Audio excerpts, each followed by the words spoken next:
That's Enough Out of You podcast is sponsored by Todd John's Law. Unfortunately, bad things happen to good people, whether it's the result of an auto accident caused by the carelessness of another driver or being charged with a crime. Dealing with the aftermath of a personal injury accident or being involved with the criminal justice system can be extremely difficult. That's why, whatever you're facing, you should never go it alone. You need an experienced attorney who will stand by you every step of the way. Todd is experienced, licensed, trusted, respected, and guaranteed. No one will work harder or more diligently on your behalf, and he will personally handle your case from beginning to end. Located on Drinker Street in Dunmore, Pennsylvania, Todd has been representing the legal rights of Scranton and Wilkes-Barre personal injury victims and those accused of a crime for over 20 years. At Todd John's Law, the utmost priority is ensuring that your rights are always protected and that your case is resolved as quickly and fairly as possible so that you can move on with your life. Call Todd John's Law at 570-876-6903. With Todd John's Law, you will receive equal justice under the law.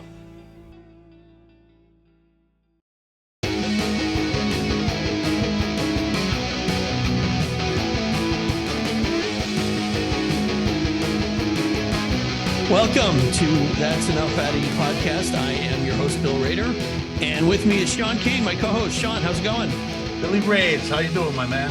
I'm doing fantastic. This is going to be a great show.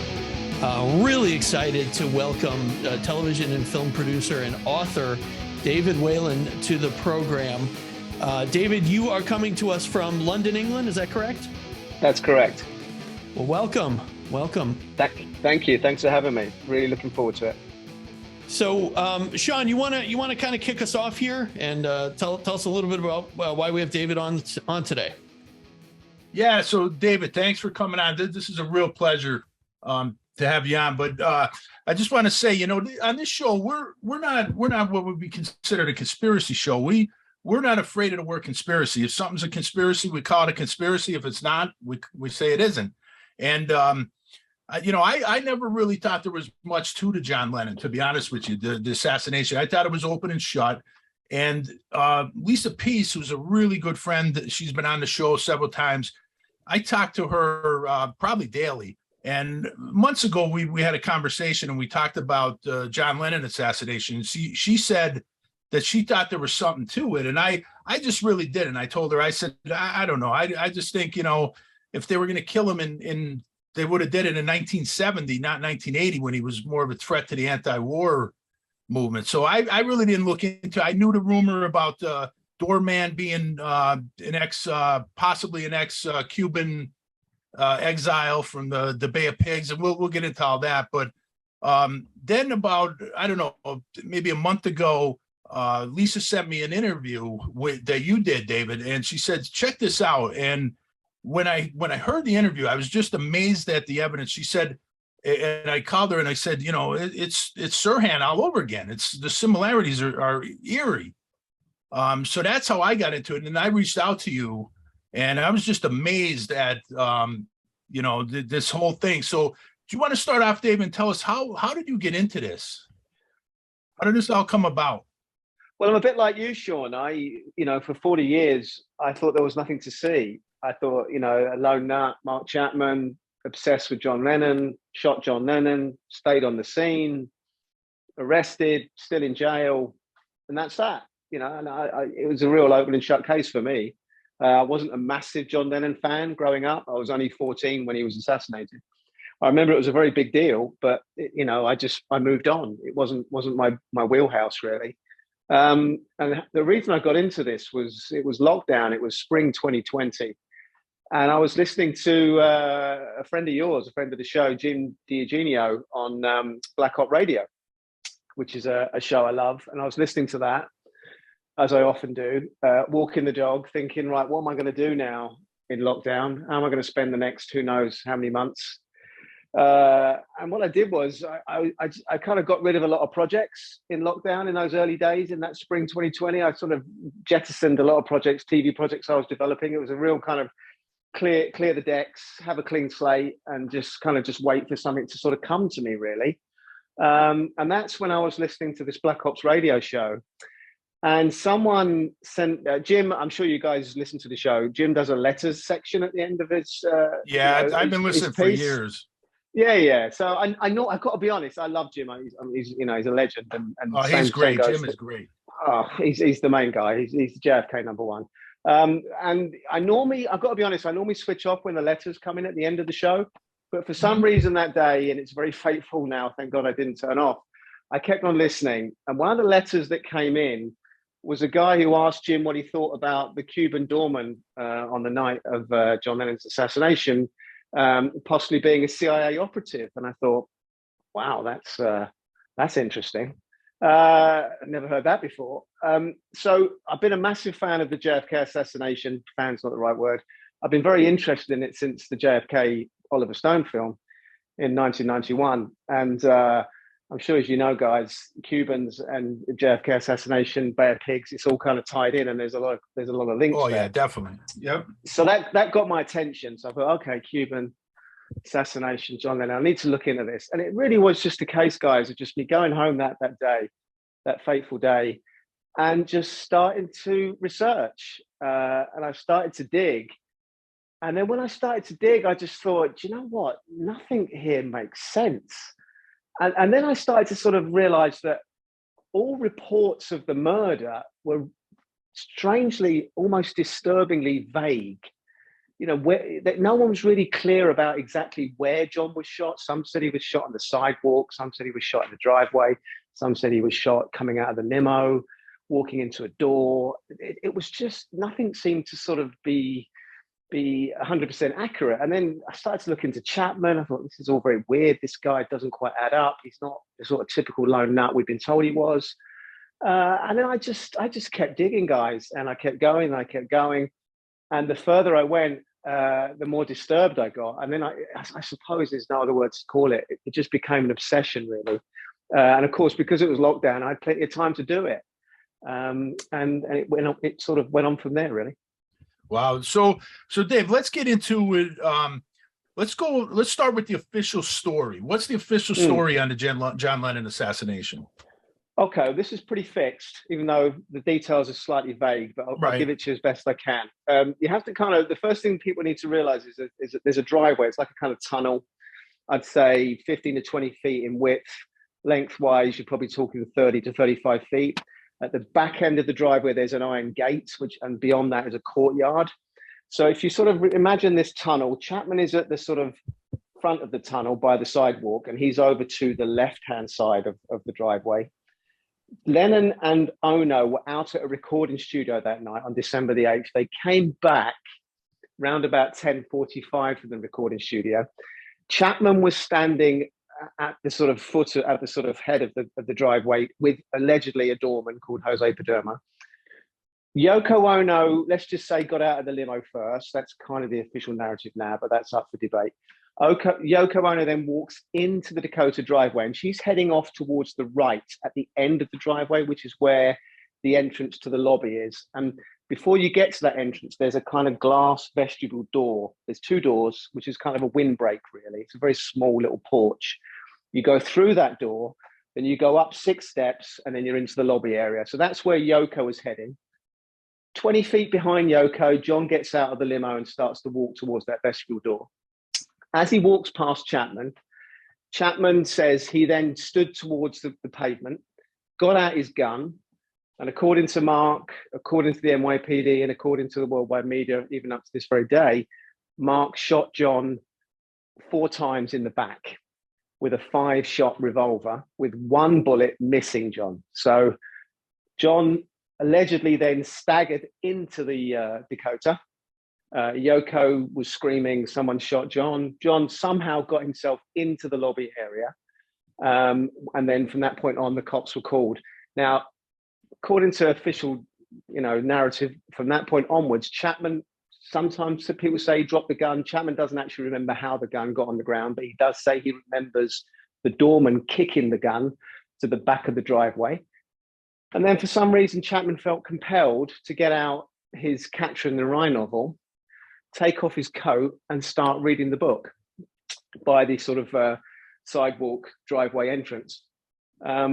from that point onwards, another guy, there was basically three people there that night in the Dakota staff. There was the doorman, who was out the front. There was the concierge, Jay Hastings, who was in the lobby area, which we'll talk about in a moment. And there was a third guy called Joseph Manny, who was a lift operator. Now, the elevator where Manny came out of and where he operated was on the left side of the driveway at the end, opposite the vestibule doors. So you've got kind of two doors at the end, one on the left, one on the right. The one on the right is the vestibule doors that John was walking in towards, and the one on the left is the lift alcove where you can get a lift down to the basement. So once the gun was kicked to the back of the driveway, Joseph Manny came up. He heard gunfire in the basement, which is a bit strange because it was quite far down. But anyway, he heard gunfire. He came up. Jose Padermo said to Joseph Manny, take this gun downstairs, hide it. We don't want this guy to grab it again. But according to Joseph Manny, Chapman at this point was standing by the pavement reading the book in a docile fashion. So I'm not quite sure why Padermo was so concerned. And you've also got to ask yourself, why didn't Padermo pick up the gun himself? But anyway, we'll get into that exactly later. Very strange behavior. So Joseph Manny then takes the gun down to the basement, puts it in a drawer, comes back up to the driveway. Chapman's still standing there reading a book. At this point, Padermo has been into the back office and has allegedly seen John stricken and dying. Jay Hastings is seen by Joseph Manny covered in blood. And Jay Hastings is a very interesting guy because Jay's window was just behind the glass vestibule doors. So Jay could hear everything going on in that driveway. And Jay said he heard Lennon approach the vestibule doors. He then said he heard the doors open. This is before gunfire. And then he heard gunfire. He said 3 or 4 bullets were fired as far as he heard. Then he heard glass shattering, which is a bit odd. You would think those things would happen at the same time. Then he said John came running into his front office behind the desk in the lobby area, which is kind of, just to take you up into the geography. When you go up past the vestibule doors and you go up into the stairway, you come into the lobby. On the left of the lobby is the desk, the front desk of the concierge. Just beside that is a kind of swinging saloon door. Now, according to Jay Hastings, John went up those stairs. He opened 2 big mahogany doors at the top of the stairs, walked into the lobby area, turned left, went through a swinging saloon door, was now into Jay Hastings' front lobby office, said to Jay Hastings, I've been shot, ran past Jay Hastings into a further back office beyond Jay Hastings' office. And according to Jay, that's where John collapsed. And Jay said he went over to John, and at that point he heard a death gurgle, and he said John pretty much died at that particular point. But the problem with the official narrative, guys, is, as you're probably getting to figure out even now, is that's a hell of a journey for a guy to take with 4 bullets in him that we know severed the arteries, the main arteries to his heart. Now, if you talk to anybody that was at the hospital, any of the doctors or nurses who treated John, and Elliot Gross, the controversial medical examiner, they all said John was pretty much dead the minute those bullets hit him, because those arteries were just, they were just too important. He lost too much blood too quickly. So they're all convinced he died almost immediately. But if you want to take on board what Mark Chapman said and what Jay Hastings said, was basically John was shot outside the driveway. So obviously he had to be. He couldn't be inside the vestibule doors because Chapman couldn't see him. So John was shot outside in the driveway. He walked up, so he's got these 4 holes in him. He walks up to the vestibule doors, opens the vestibule doors, walks up 6 steps, opens 2 big mahogany doors, turns left, goes through a saloon door, runs past Jay Hastings in his front office, says to Jay, hey Jay, I've been shot, and runs into a back office and collapses. Absolute garbage. There's just no way, when you talk to the medical people, that John could have done that journey. But what's strange is when Joseph Manny, the lift operator, arrived on the scene in the office, he assumed that John somehow fell into Jay Hastings. He said John fell into Jay's arms. And I said to Joseph Manny, I said, why did you think that, Joe? He said, well, because Jay's shirt was covered in blood and there was a pool of blood in the front office on the floor. So I said to Jay Hastings, I said, well, How did that pool of blood get there? And Jay denies that there's a pool of blood in his front office. What Joseph Manny thinks happened is somehow John collapsed into Jay's arms in the front office, fell on the floor, lots of blood, then came out of John. And then somehow, according to Joe Manny, the lift operator, Jay Hastings and Yoko must have dragged John's body into the back office. And that's where Joseph Manny said he saw John. And we know that's true because a Dakota resident called Jack Henderson came down after he heard gunfire, and he confirms that Joseph Manny was there, Yoko was there, Jay Hastings was there, and John's body was in the back office. So there's a lot of disturbing anomalies about where John actually ended up and where he was shot, because once we get into the actual geography of where I think John was struck and where it's feasible that John, had to be sort of taken out, it just doesn't, the official narrative just does not make sense. And Dave, one of the big problems there is the fact that when the cops arrived, the gun wasn't on the scene, Chapman didn't have it. And like you point out, there was no real investigation by the NYPD, which is unbelievable. I mean, this is one of the most famous people in the world. And they just say, this is our man, we got him.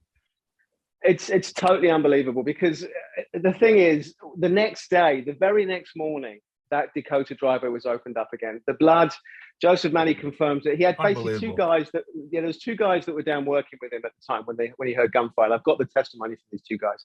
And they actually came up with Joe Manny when he got the gun. They went down with Joe Manny when he put the gun in the drawer. So we can be certain that that did happen. And they all confirm, or Joe Manny confirms, that one of those guys, a guy called Victor Cruz, was actually given the job of the very next morning. In fact, not even the next morning, sort of 5, 6 o'clock that very night, just as dawn was rising, to actually mop up John's blood in the back office and in possibly the front office. We're not sure, but they literally were mopping up the blood the next day, the very next morning. And the driveway was opened up again. There was no guys in white suits. There was no forensic examination. They sealed the gates off for sure, because there was lots of fans outside singing songs.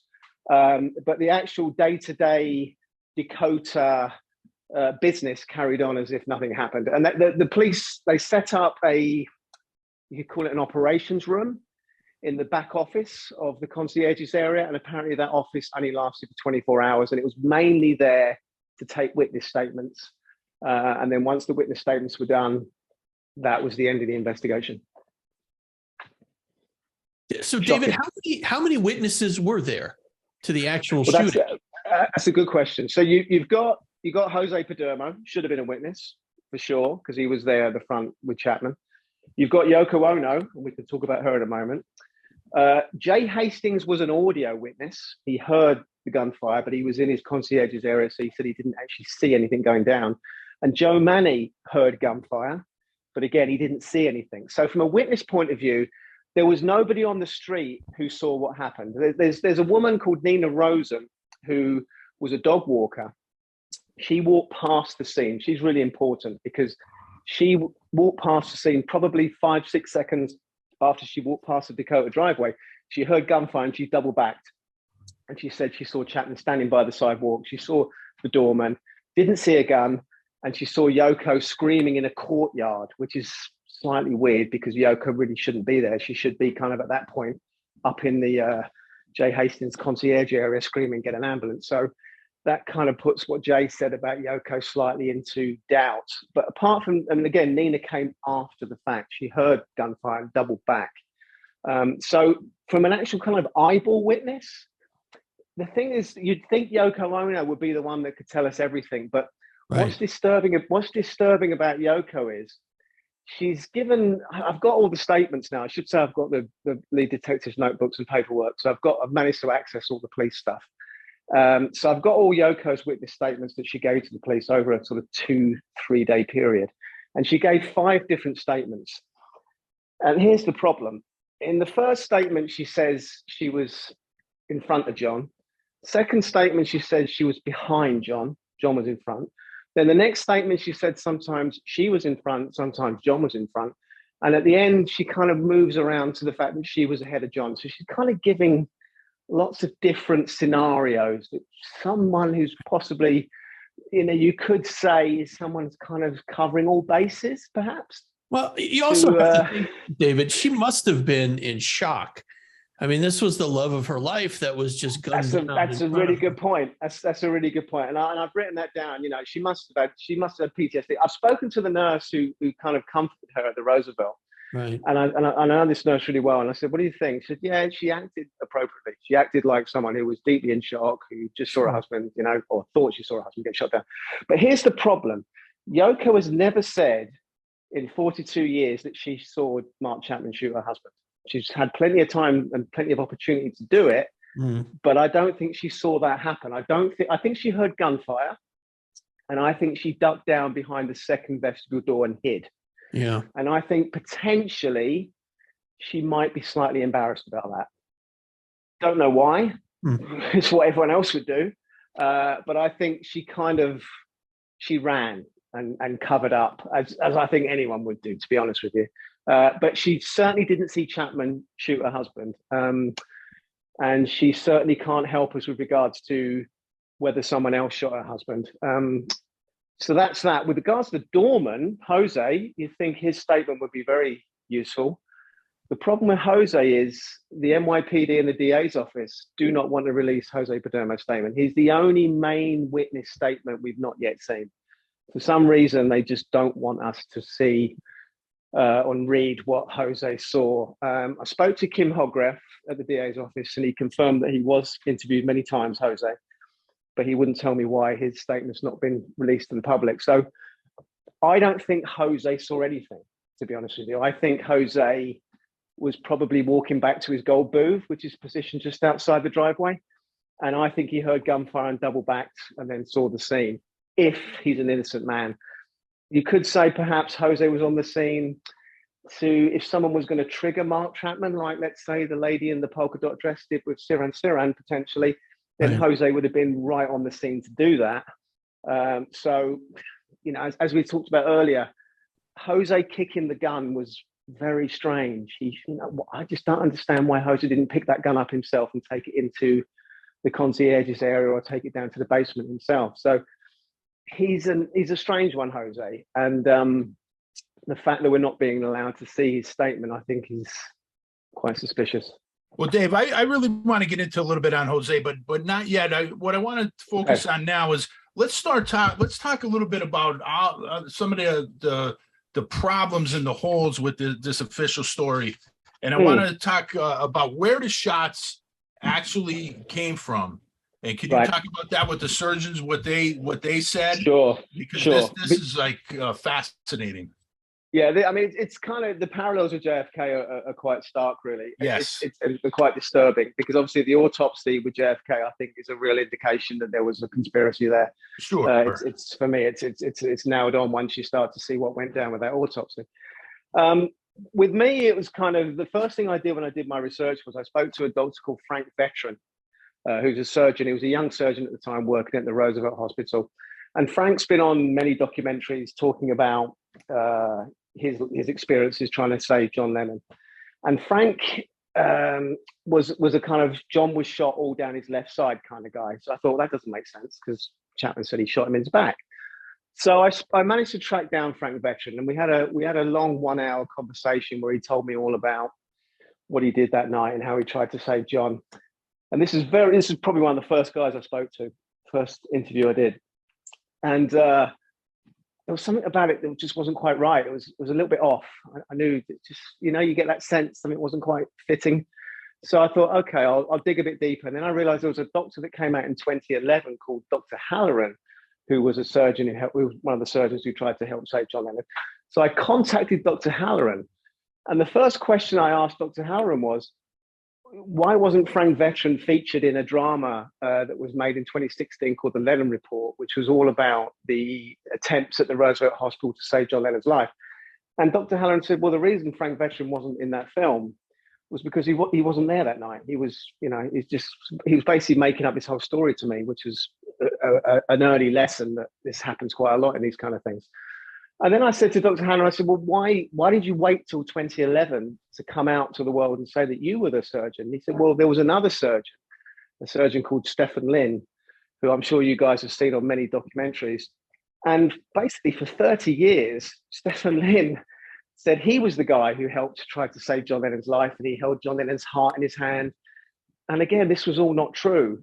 He was there in the room. He was the head of the ER, Stephen Lynn, but he didn't actually have any hands-on work to do on John. So he kind of took all the credit for it for 30 years. And Dr. Halloran just sat back and allowed him to do it. And I think there was one documentary, I think it was a CNN documentary in 2010, 2011. And Dr. Halloran said he was just watching it. He just thought, you know what, I've had enough of this guy lying about taking the credit for what I tried to do.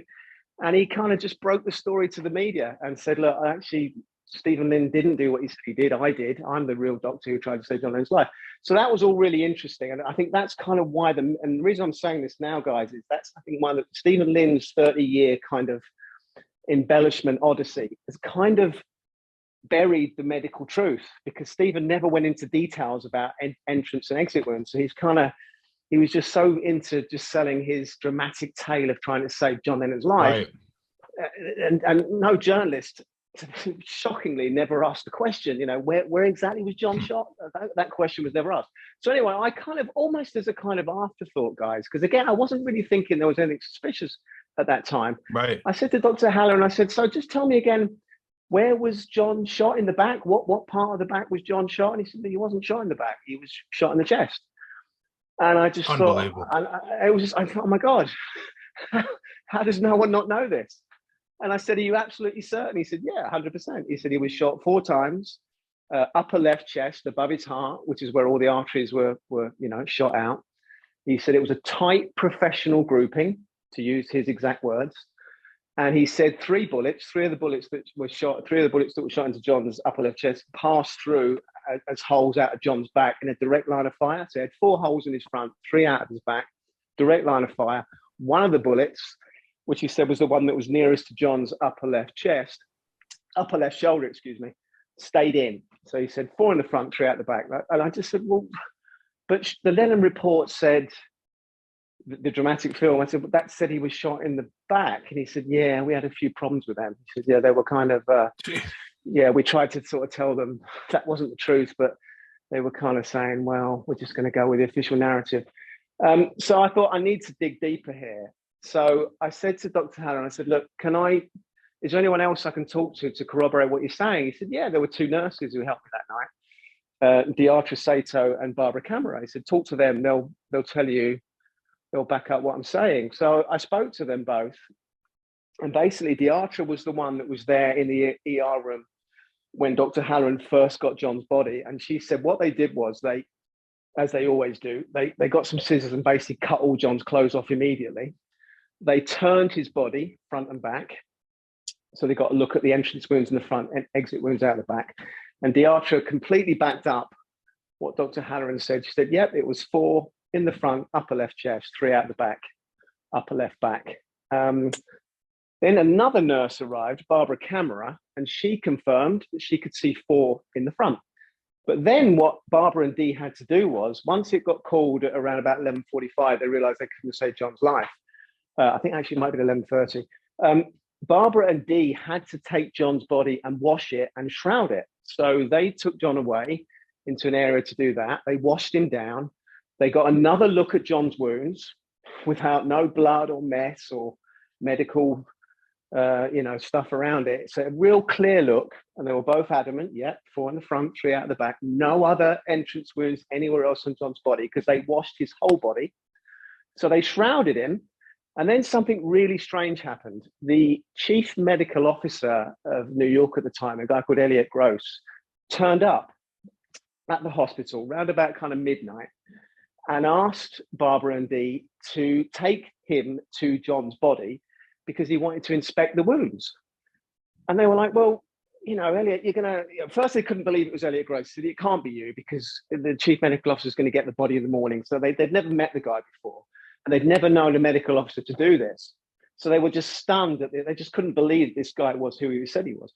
Eventually, he managed to persuade them, and they were very angry. They thought it was quite disrespectful at that point. But he insisted that they cut all the shroud off.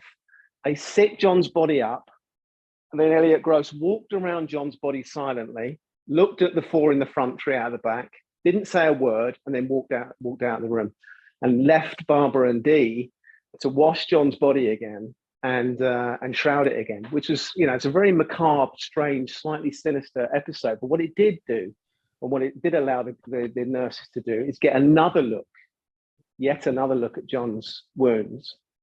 So these two nurses are kind of, I think they're even more important than Dr. Halloran, because Dr. Halloran didn't get to see John's wounds without any kind of blood and stuff coming out. And he was obviously trying to, cut an incision just below John's chest to pump his heart. But Dee and Barbara saw everything. And here's what's really sinister about all this, guys, is that night, Dr. Halloran had to make out an ER report.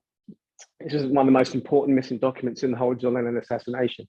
And in this ER report, you get a stick man drawing. So you get a front and a back. And Dr. Halloran said he put the 4 entrance wounds at the front, and on the back of the stick man, he put the 3 exit wounds. And he wrote a little report, and then the nurses wrote their little notes, and they all kind of signed it. That went missing that night. No one knows where it went, but that went missing. Unbelievable. One of the most important. Of course, David, we've seen that before in these cases.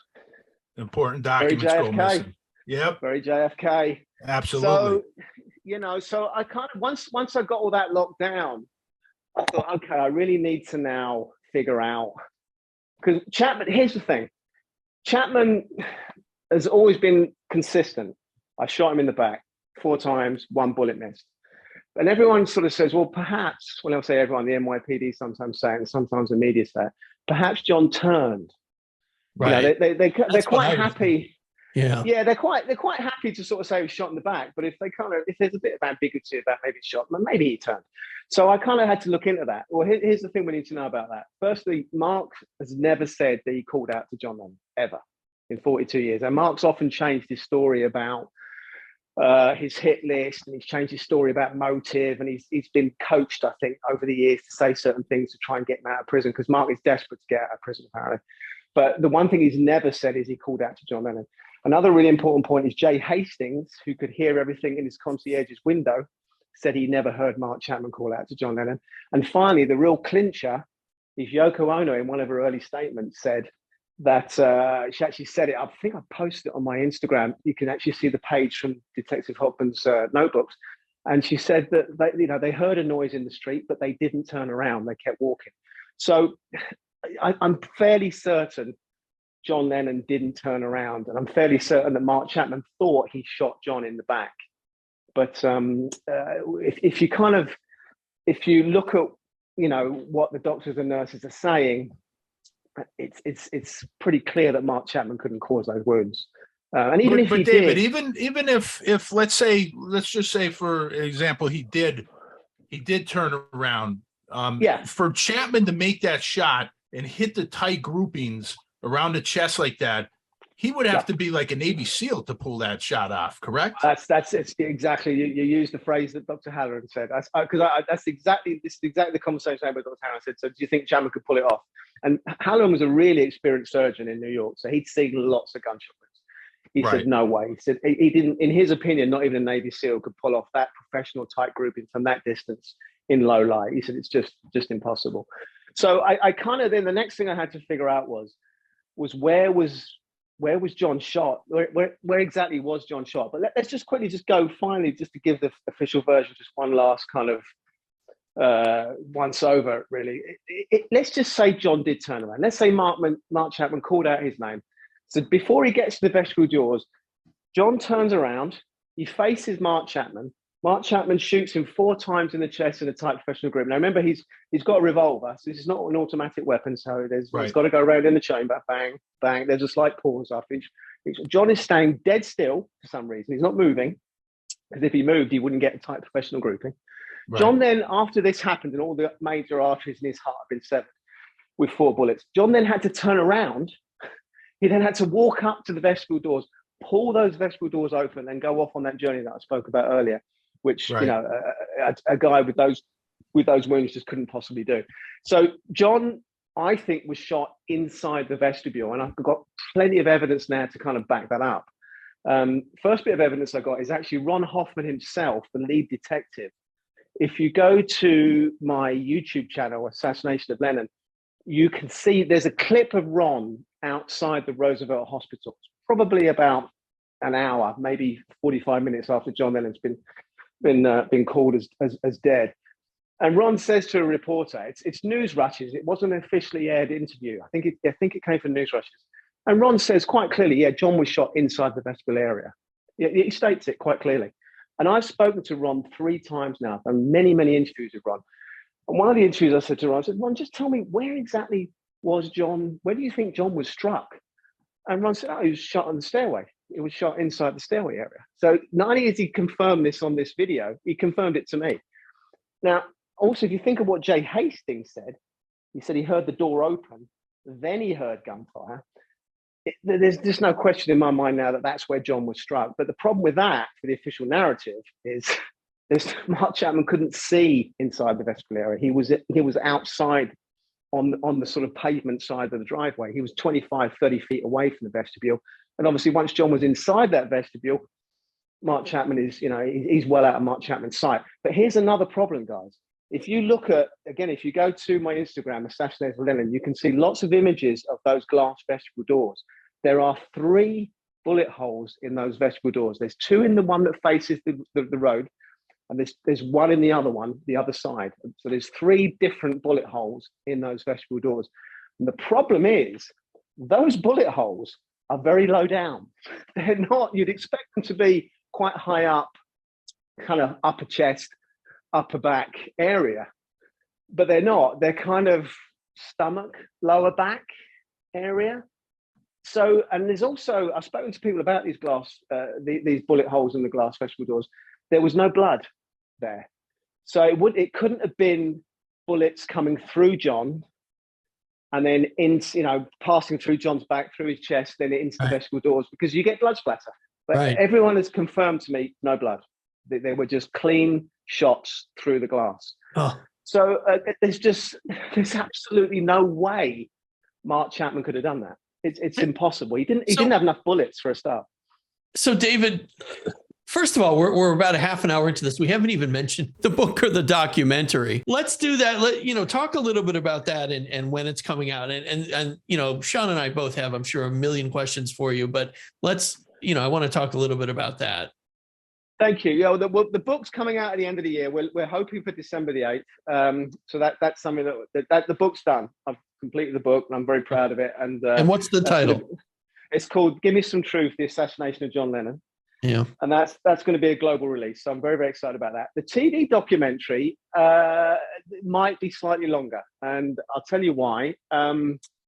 It's, how can I put this? Editorially, there's a lot of debate about what we put in and what we don't put in. And there's a lot of legalities. With the book, I've pretty much named everybody that I think might be involved. The TV are not that keen to name all the names. So the TV might be slightly delayed, but it has to come out because some of the footage is just so powerful. Yeah. I'm pretty sure it will. So I'm excited about both projects. But in the meantime, what I've done is I've started my own Substack, davidwhelan.substack, and there's a lot of, I think it's about 20 articles on there now from the book, just giving people an idea about the medical and about the forensics and all about, the different anomalies with regards to what Chapman has said and done. And hopefully people will be able to read that and it will take them off on a journey. Because I think what needs to happen here is I need help now. I think people need to sort of pick up the baton. It's a little bit like those early days of JFK research, with you got your pioneers like Mark Lane and people like that. They had to kind of step back and let other people take on the mantle. And I'm hoping other people will do that now with the John Lennon assassination, because I've taken it as far as I can take it. I'm pretty certain now, in fact, I'm kind of 95% certain there was a second shooter. I'm also fairly certain that Mark was shooting blanks. And I think the second shooter was standing in the vestibule area. Potentially he was standing in the lobby area. John might have been struck there. That would put Jay Hastings in a slightly suspicious light because he was in that area. But I'm almost certain that John was shot on the vestibule stairs, which is where he collapsed. And I think John somehow was moved from those vestibule stairs into the lobby area. Now, here's the problem with that. Jay Hastings says that John ran past him. I just can't see how that can be. It's just, I don't know how to sort of, credibly give that credence, because everybody that I've spoken to from a medical point of view, even people like Stephen Lynn, who, didn't do as much as he said he did, and people like Elliot Gross as well, they've all said John was dead the minute those bullets hit him. He wasn't moving. They hit critical arteries to the heart. He lost a shocking amount of blood very quickly. So it's disturbing what happened to John immediately after he was shot, and it's disturbing how he got from those vestibule stairway area into Jay Hastings' back office. There's a lot more to be discovered. Yeah, I sliced off the tip of my finger once while I was making dinner, and I literally fell to the floor and tried to call my wife, and I couldn't. I mean, that's how, you know what I mean? I can't imagine running and opening doors with 4 bullets having severed your arm. It doesn't make sense. It just doesn't make sense. And David, sorry, go on, Karen. Okay, so I mean, you weren't sitting in lockdown thinking to yourself, how can I set out to make money from one of the saddest tragedies in our history? So I mean, obviously, this all came as you were researching. Are you prepared though for the shitstorm that you are going to encounter when this kind of goes mainstream, when this comes out? Because people do not accept, as we've certainly encountered on our show, people just don't accept these things. People say, well, why do you have to open this? This was this one guy, it was 42 years ago. Why is this? Why does everything have to be a conspiracy theory? You're going to receive a lot of that. Are you prepared for that, David? It's a good question. It's starting to come slowly. I went to the Mail Online in April, obviously March, a bit before that, and laid it all out to them and said, look, here's my evidence. And they went, yeah, this is compelling. And they did 2 articles kindly for me, and they got a good reaction. It also got a lot of vitriol on the comments. Sure. And I think the problem with it is it's with John Lennon, especially, possibly even more than JFK, because there's music involved, and there's it's kind of popular culture, and people they mark out their lives with regards to the Beatles' music and John's music.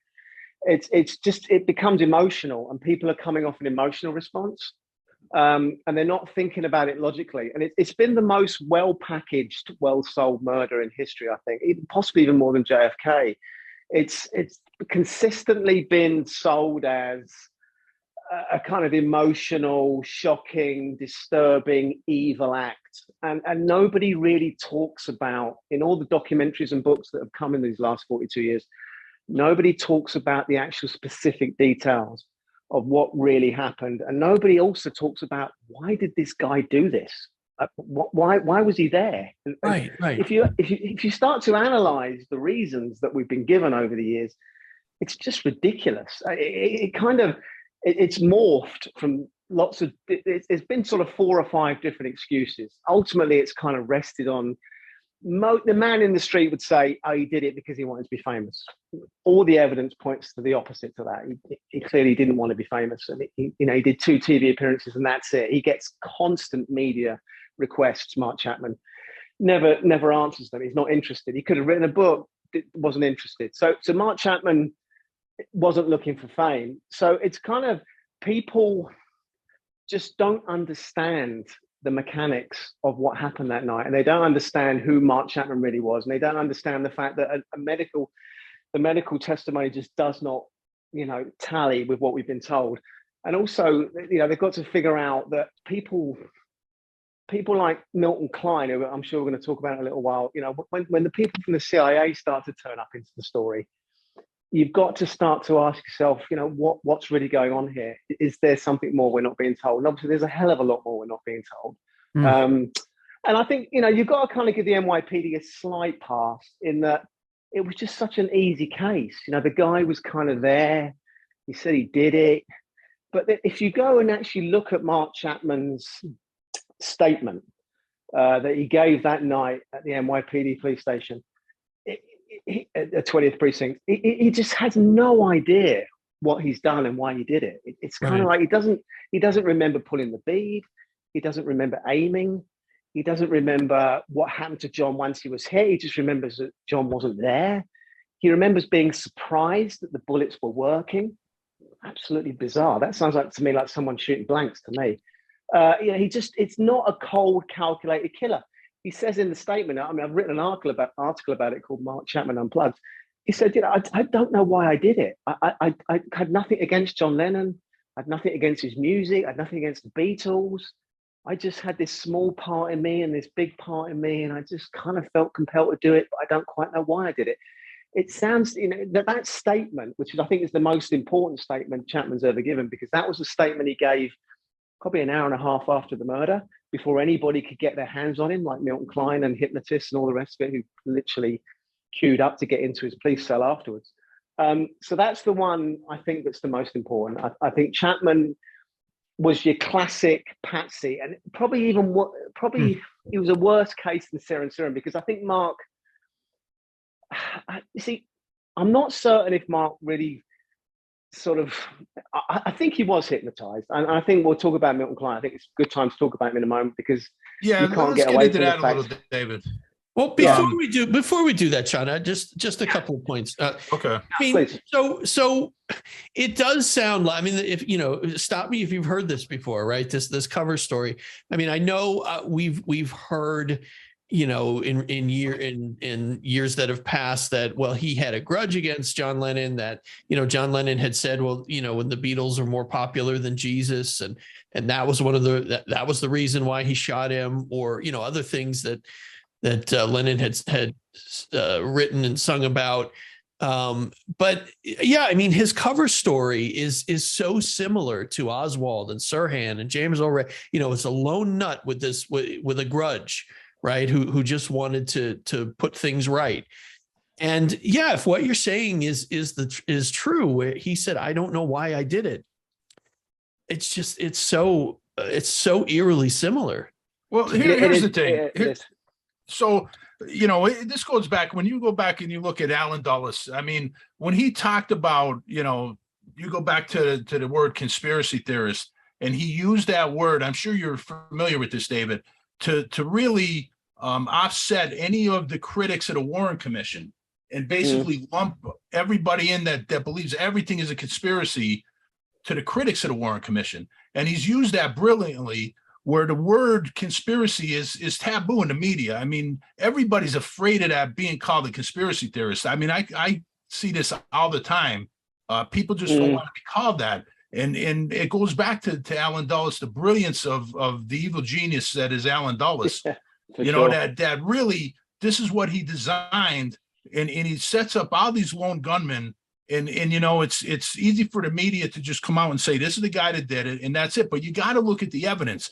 And if it's a conspiracy, it's a conspiracy. And David, the great work that you did here, I mean, if Chapman couldn't do the shooting, just like Sirhan, Lisa Pease proved that Sirhan couldn't do the shooting, that he didn't do it. So it's like, it doesn't matter what he says or the motive or anything else. The evidence, point. You got to go with the evidence. So then you figure out after that, well, how did they get this guy in place? How did Sirhan get in place? How did Chapman get in place?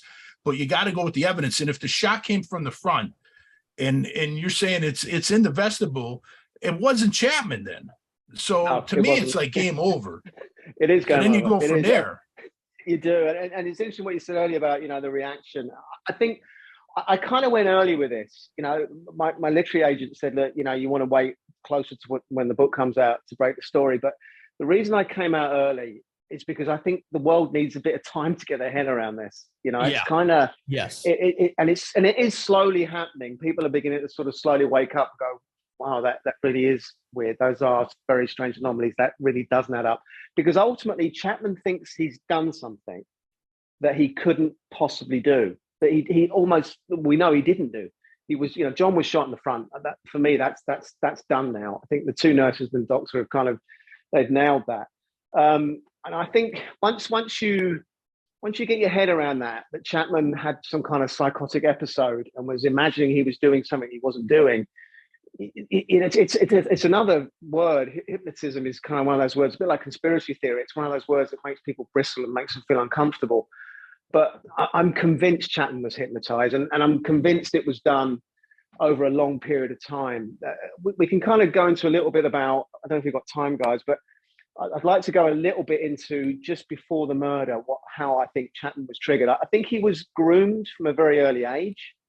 I think he was charismatic Christianity and hypnotism were both used in combination on Mark from a very young age. We've actually got evidence that this occurred in different prayer meetings where Mark was kind of put under these kind of very disturbing exorcisms where he felt that demons were being pulled out of him, and it was all very speaking in tongues. And Mark, and I think that was at that point, the people that were doing that were trying to break Mark's psyche, and I think they succeeded. Because when that was happening to Mark, he just came out of a whole year of doing LSD. So he was ready to be, his mind and his psyche to be broken. But I think when it really got triggered was in August 1980, because what happened then was he was at this point living in Hawaii with Gloria Chapman, his very interesting wife, who we won't go into today, but she's got a lot of interesting stories to tell. But what happened was Mark suddenly, all of a sudden, in August 1980, became obsessed with The Catcher in the Rye.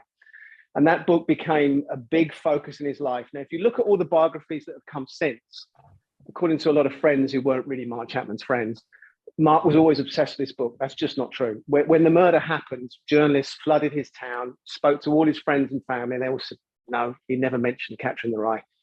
Never spoke about it. So this obsession we know came in August 1980 because Mark talks about it and Gloria talks about it. So that's when Mark, I think, was triggered. And I think the book was used to trigger Mark. Another thing happened at the very same time in August. John Lennon came into Mark's life and he started to fuse the two. He started to see the book and the phony in the book as John Lennon being the phony. So these two things were kind of coalesced. And also at that time, two other things were happening. In August 1980, pretty much Ronald Reagan was a shoo-in and he was nailed on to be the president. And he was going to win the November election, which he did, of course. And a final thing happened in August 1980 is John Lennon started to go back into the recording studio. So I think all these things coalesced, and I think a decision was made to take John Lennon out. And I think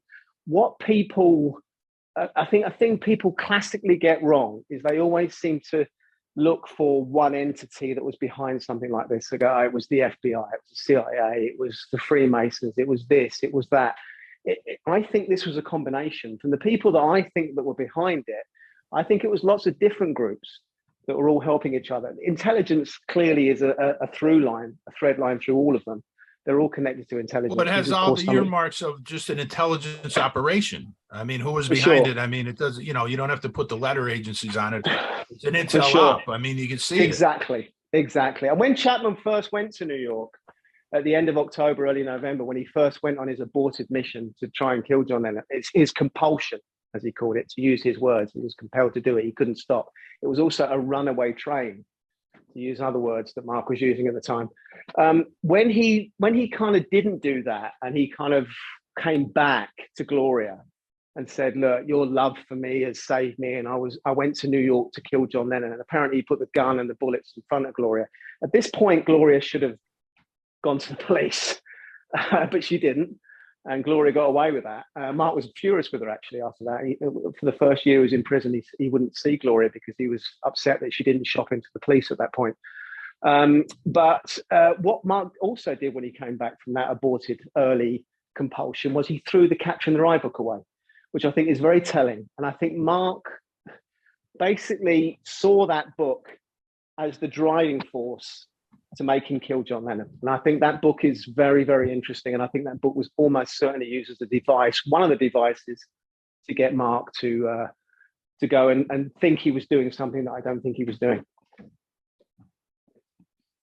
Well, I guess, David, my question would be why? I mean, John Lennon was an artist. He moved to New York to just to live a normal life. I mean, he wasn't a politician, wasn't a civil rights leader. Vietnam was well over. The civil rights movement wasn't at the forefront anymore. I mean, he wasn't a threat to anybody. I just don't understand why, if this was an operation, whether, whatever agency it was, why, what possible reason could they have to kill one of the most beloved artists that we've ever known? I just don't understand it. It's a really good question. And I think it's multifaceted. I think when you look at John, he was anti-religion, he was anti-war, he was anti-capitalism. So, these three things were very much at the heart, I think, of why he was taken out. And I think it was a combination of those three things. But I think we can't get away from the timing that Ronald Reagan was about to come into power. And we all know what Ronald Reagan did in Central America, in Iran-Contra. Yeah. We could go on and on with the Reagan government. It's been very cleverly repackaged over the years, the Reagan government, as some kind of golden halcyon past time. But if you actually look at the ledger of the corruption that was going on in that government, it's not good reading. So I think that timing of Reagan coming in is crucial. I think it might have been a potential dry run for the Hinckley attempt, possibly, to see if this kind of technology could work that worked 12 years earlier with Sirin. But I think it was, you got someone like Gil Scott-Heron, the interesting artist who said at the time that, it was kind of just done out of malice because they'd already won. Reagan was already coming in. So I think you can't take away the malice aspect, especially when you've got someone like Richard Nixon in the background. I was just going to say that Richard Nixon hated Lennon. He did, and he is connected strongly, and my book will reveal this, to the people that I think might have been behind this. Nixon, he was still around, he was still writing, he was still closely connected to Ronald Reagan. So I think he was more powerful still than most people thought. I think he had a lot of weight still. And I think Nixon and Lennon was the key conflict here in John's demise, because at the Watergate hearings, there's some pictures you can see of Lennon and Ono just sitting there smirking in the audience. They hated each other with a passion. And I think that Nixon was potentially behind it. I think there might have been a religious element as well, which my book will go deeper into. A lot of people that were around Mark Chapman were very much on the kind of Southern Baptist, hellfire fundamentalist kind of on the spectrum of faith. And I think ultimately you've got that kind of military intelligence thing where you're thinking, do you know what? He was anti-war 10 years ago. Could he become anti-war again? Could he get people rallied again like he used to do in the early 70s? I think he probably could have done. And I think he probably would have done. He was still a very famous man. So I think there was a multiple amount of reasons why John was taken out. I don't think it was one specific reason, but I'm pretty certain that Nixon was probably the main driver to make it happen. Well, David, one thing there, you talked about the what was to come in the Reagan White House with all the wars and everything, but when you mentioned the Reagan assassination, that's something that I always wanted to look into, the assassination attempt. I mean, because the Hinckley thing is really fascinating, because of course Hinckley, has a family connection there to the George Bush's family, and George Bush has a long connection to the CIA, and that's very interesting. George Bush also has a long connection to Richard Nixon. He does. All of that to me is fascinating, and I really do want to get into a lot on Chapman. I don't know how we are for time right now. I'm good. If you want to carry on, we can go. Yeah, if we keep going. You all right, buddy? Let's keep going. This is fascinating. It is fascinating. This is what I want to get into now, David. When you start talking about why, how did Chapman get into the position he was, and when you started mentioning names like Burnett Diamond, and he worked with Sirhan. I mean, so that kind of gets my radar up, and then Milton Klein, and then Richard Bloom, and you start seeing these guys like Chapman's life was washed in hypnotist, and these guys linked to intelligence, linked to the military. And then the thing about the Donovan law firm and Jonathan Marks, that is fascinating to me. Let's go into that. Yeah, if you could just get into that, and we'll see how deep we could get. And if, this is, I could see this is going to be a couple parts if you're willing to come back, because there's so much to get into. For sure. Thank you. Let's talk a little bit about, Chapman's life and how he was awash with these hypnotists and these guys connected to intelligence. Well, I talked a little bit earlier, didn't I, about that charismatic hypnotism stuff that was going on with Mark when he was 15, 16. Right. There was actually, amazingly, you can look into this. There was a kind of an organization that tried to fuse religion and hypnotism, and they even had their own conferences, would you believe? And they thought it would be a really good idea to kind of bring hypnotism into the religious space to kind of get people more fervent and more. It's quite disturbing, really. But some of those people that were behind that organization were in contact with Mark Chapman, as my book will lay out. So there was definitely, I think, religion was used as a kind of way to break Mark's mind and to perhaps potentially make him see himself originally as a Christian kind of. Maybe a Christian jihadi, a kind of guy who was groomed to take out John. He definitely, from people I've spoken to, was upset with John's, the Beatles are bigger than Jesus famous quote. And I think that was potentially used early on to get Mark against John Lennon. I think Mark was also almost certainly on the right side of things with regards to politics. And I think John's socialism would have been another reason why Mark would have been up for kind of targeting John. But I don't think any of this was important, as I say, until August 1980, where it was all kind of triggered in his mind to go and do the kind of compulsive thing he had to do. But once Mark was arrested, once he was sitting in his police cell, he was given a state lawyer called Herbert Adlerberg. And Herb wasn't quite up for the task, and he got a lot of the day after he got the gig, he got a lot of anonymous threatening phone calls, and he said that he just, he was scared for his life. He also said something really strange. He said he saw Mark Chapman and spoke to him, and this is the quote: "If you knew what Mark had told me, you would be really scared as well." So I don't quite know what was going on there, but what we do know is after 48 hours, Herb was off the scene. And a new lawyer was put into place called Jonathan Marks. Now, Jonathan Marks was a public lawyer who kind of worked cases like Mark Chapman out of 30 Rockefeller Plaza. Now, 30 Rockefeller Plaza is also a building that houses Donovan Newton Irving, and I think, is it Donovan Newton Irving and something? I forget the fourth word. But basically, it was Wild Bill Donovan's law firm, and Wild Bill Donovan, as I'm sure you guys know, was the guy who founded the CIA. So this law firm in the same building that Jonathan Marks was working out of was basically the CIA's pet law firm. It even had William Colby, the ex-CIA director, working at the firm. It was, by all accounts, awash with ex and current CIA operatives. Now, this law firm offered up an assistant, a guy called David Suggs, to work with Jonathan Marks. So on the Mark Chapman case. So you've got a direct link there from Chapman's lawyers and the CIA. It's not a coincidence. Not a coincidence. Well, like Alan Dulles said, there are no coincidences. Right. That's what he used to teach his operatives. Yeah. Exactly.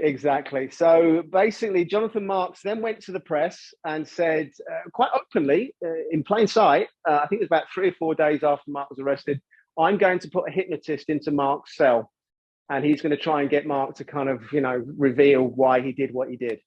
And this hypnotist was a guy called Milton Klein, who Jonathan Marks had used previously the year before. So this cozy Milton Klein CIA connection was previously there for Jonathan Marks. So they probably knew Jonathan Marks was a guy who would use their people. Let's put it that way. So basically, what we need to know about Milton Klein is, this is almost, when I first found this out, I literally couldn't believe it. When the CIA were looking to obviously do MK Ultra, which I'm sure you guys have covered many times in your show, just briefly, people don't know, it was a CIA brainwashing program over decades, probably the most nefarious, evil program in intelligence history. But they were keen to find a Manchurian candidate program that could work and obviously program someone to kill and not know they were doing it. The person that they hired specifically for the Manchurian candidate task was Milton Klein. who was a kind of pseudo psychologist with very dodgy qualifications, but he was also, by all accounts, a very skilled hypnotist. Now, this guy, this Manchurian candidate guy, who previously in 1979 went on a documentary, which you can see on my YouTube channel, boasting about how he can, get a guy in 3 months to be a program killer.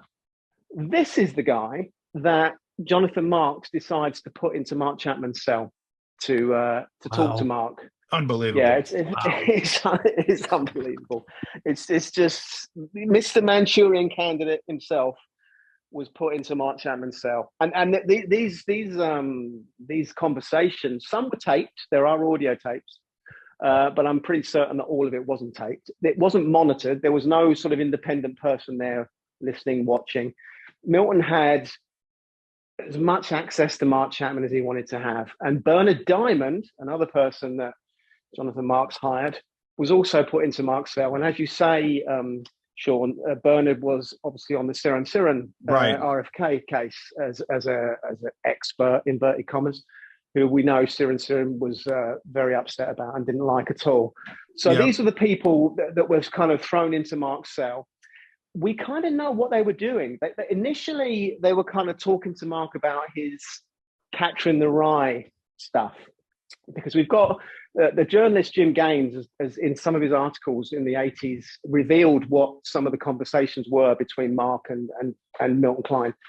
And initially, it was all about Catcher, but I think they were very keen. I've done an article about this. I think that they needed to kind of get rid of Catcher because it had some sort of intelligence links with J.D. Salinger and all his background. I think they wanted to kind of get rid of the Catcher trigger. So what happened was they kind of swerved away from that, and they moved towards these little people. This is something that Milton Kline specifically discussed with Mark Chapman. So I think it's something that Milton Kline made up himself.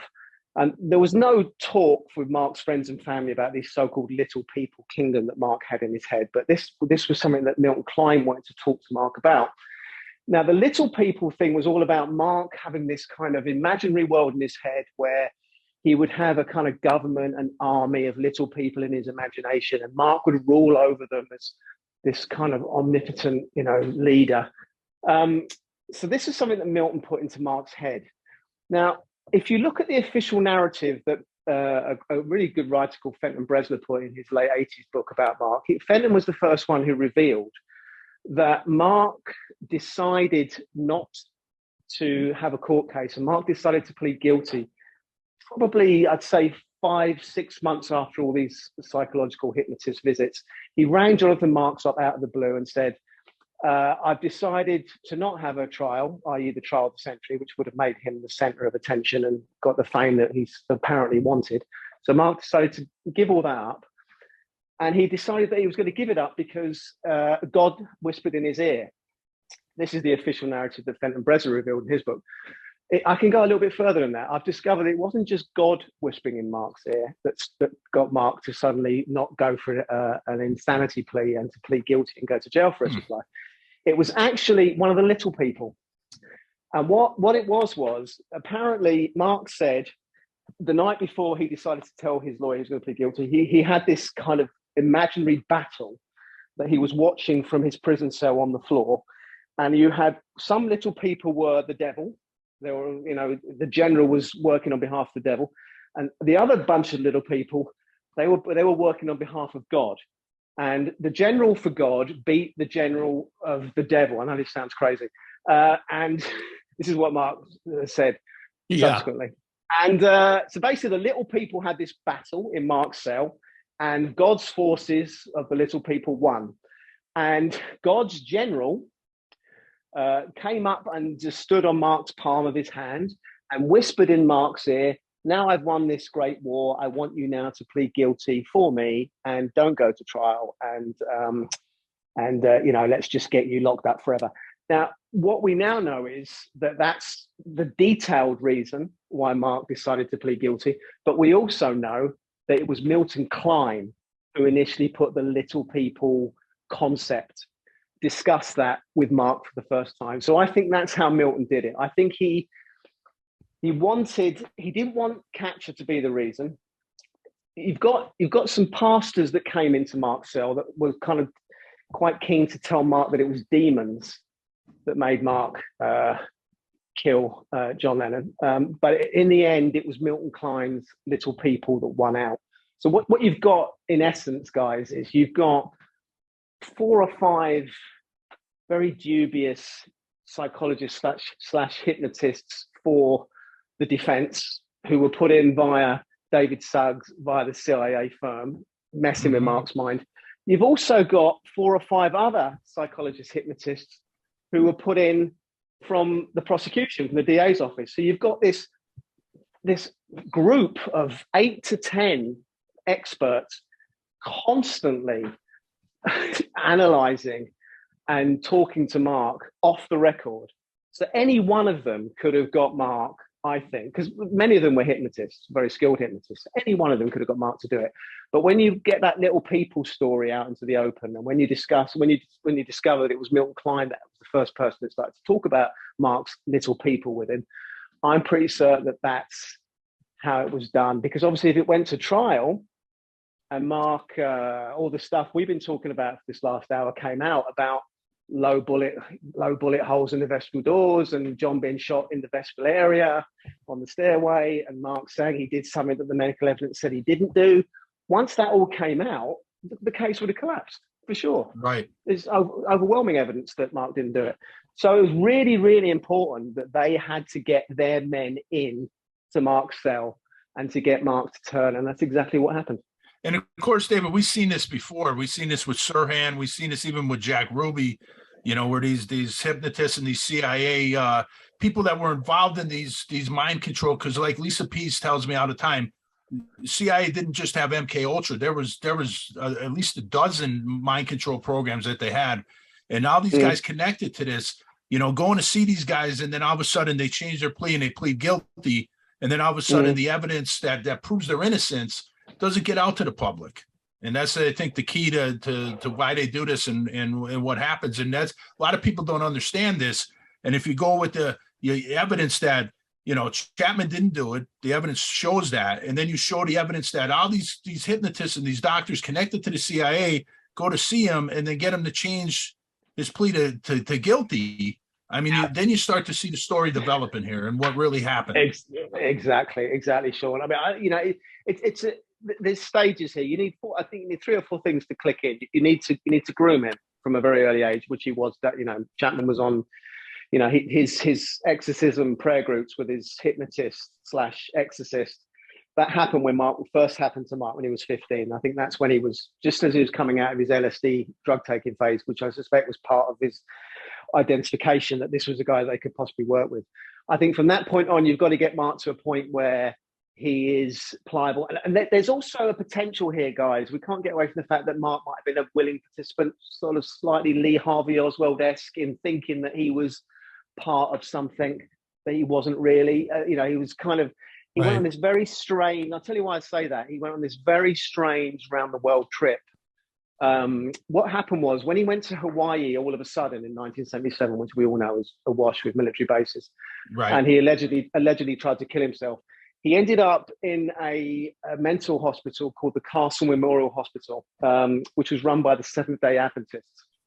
Now, the Seventh-day Adventists have a track record of offering up their followers to the American military, which they started to do in the 1950s when they had some conscientious objectors who didn't want to go to Korea. So they said, well, okay, our guys don't want to fight, but you can have them to sort of experiment some chemicals on and see if they can live through some sort of horrible gases that you guys want to try on them. So we know the Adventists had that link with the military. So Mark ends up there. We're not quite sure what kind of medication they were working on with Mark. There's stories of all kinds of nefarious things going on. We don't know for sure. I don't have evidence, so I can't say. And they're not, surprise, surprise, they're not giving any details away for confidentiality reasons. But what we do know is that once Mark came out of his treatment, his suicidal treatment, after 6 months, they gave him a job as a janitor. So he's working as a janitor. And apparently Mark decides, according to the official narrative, that he wants to travel the world, literally the whole world, Asia, Europe, you name it. Mark wanted to go and see it. And the Castle Memorial Hospital allegedly said, okay, Mark, we'll give you a loan, even though you're a janitor on a basic wage and you've got no collateral, and we've got no real, evidence that you're going to actually pay us back. Here's a massive sum of money. You go and travel the world, Mark, which is what Mark did. We don't quite know what he got up to. We know he ended up in Switzerland at one point because he went to a United Nations meeting in Switzerland. And he went to Beirut too, didn't he? Yeah, that was a bit before that. Beirut okay, that was before the Hawaii. YMCA. Yeah, that's right. Yeah. Again, there was a lot of dodgy stuff going on in Beirut, so there could have been something going on there. But the Beirut trip is fairly well recorded, but it was a bit of a disaster. They spent 10 days holed up in a hotel. There are some witnesses who did see Mark in the hotel and they were all a bit bored and they all came home. I think that's a bit of a red herring, to be honest with you, the Beirut trip. But I think the global round the world trip that he did in his Hawaii days, I think is very important, because I think that to me smacks of a kind of you're one of our agents, Mark, and you're going around the world to do some important things for us. And of course, there's a lot of pictures of him, right, on these trips, David. And of course, he went solo, right? He went solo. So who took those pictures? Who knows? We know he came back, and we know he, in 1980, when that year turned around, he was collecting art. He had limitless, funds to buy lots of expensive art. Which he had to sell before he got his compulsion to kill John Lennon. So again, who funded the art career? Don't really know. All a bit strange. There's lots of anomalies with Mark. And I think, Gloria is an interesting one, because if you want to get to Mark Chapman today, you have to go through Gloria. She controls all his entrance and exits, from, people coming in to see him in prison, and people talking to him, and people corresponding to him.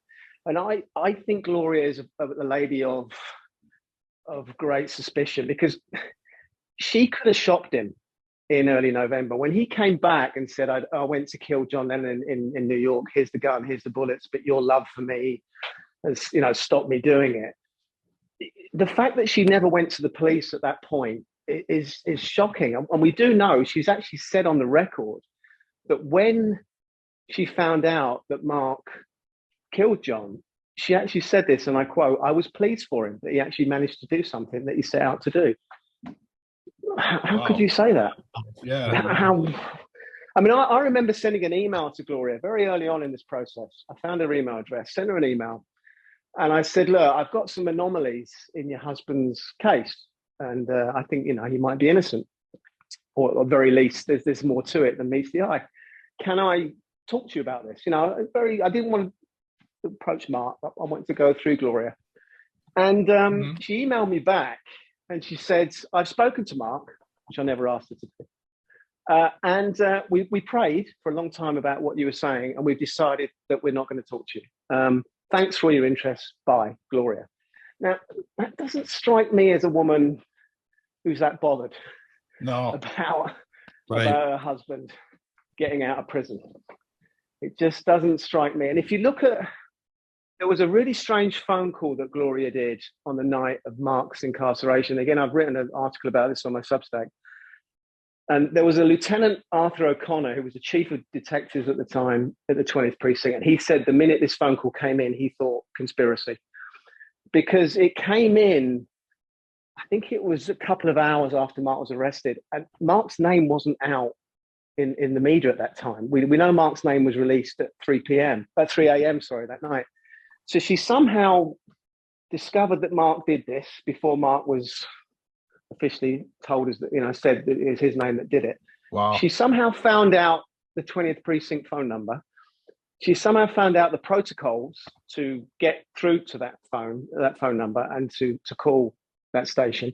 And then if you look at the article on my Substack, that the whole conversation to me strikes of two people who are in some kind of plot, and they're dancing around trying to kind of reassure each other that everything's okay, but they know they're in a bit of a sticky situation here. So you can see if there was something nefarious with Gloria, I'm not saying there is, of course, that we have no evidence that there is.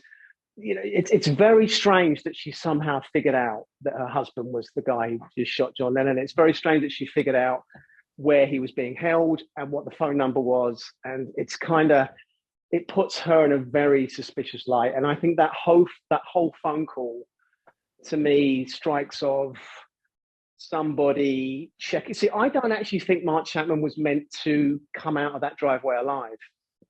Right. If you look at what Jose Padermo said to Mark, and Mark's confirmed this, he basically said, just get out of here. And this is after the gun has been dropped, allegedly, and the gun's been kicked to the back of the driveway. Right. So Mark has no gun. And Padermo is saying to him, get out, just go, just leave. But he's passive. He's reading the book. The gun has been kicked away. And then we know from Nina Rose, and I can reveal this as well. I think this might be an exclusive for your show.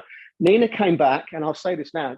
She heard Padermo say to Chapman, the police are going to be here soon. You better go. You got to go. Wow. Now, why is Jose saying that? Why when he knows the police are about to come, right. Chapman is docile reading the book. Why is Jose desperate for him to run away? Well, do we have a little bit of time to get into Jose Padermo? Because we didn't really get into his story, because that's fascinating. It is fascinating. But I think, just quickly finishing off my theory here, I think Chapman was meant to run. And I think that was part of his programming. And I think there was going to be a second team who were going to take him out in Central Park or wherever they found him. And it would have been a kind of, he had a gun, he was running towards me, I shot him. It would have been either a dodgy cop or some sort of... Which is what a lot of people think was supposed to happen with Oswald. He was supposed to be taken out, and then he wasn't, and then they had to send in Ruby. This is my theory. And I think it's very strange how desperate Gloria was to talk to Mark and to figure out what was going on in his head. The whole phone call is kind of like Gloria saying to him, do you know what you've done, Mark? And what happened? And just kind of feeling him out. It's a very strange phone call. But anyway, let's get back to Jose. So, yeah, Padermo, what's really important about Padermo, guys, is he was kind of, for many years, his name was, for me, in the case, a red herring. What happened was, for 7 years, nobody heard Padermo's name. He was always just called the doorman. So from 1980 to 1987, the name Jose Padermo was completely unknown, apart from the people who worked at the Dakota and knew that's who he was. What happened was the journalist Jim Gaines wrote an article for People magazine in 1987. And for the first time, he revealed that Mark Chapman had a chat with a doorman who was called Jose Padermo. So the name was out there finally. But they spoke about, before the assassination of John, they spoke about the Bay of Pigs, and they spoke about the JFK assassination.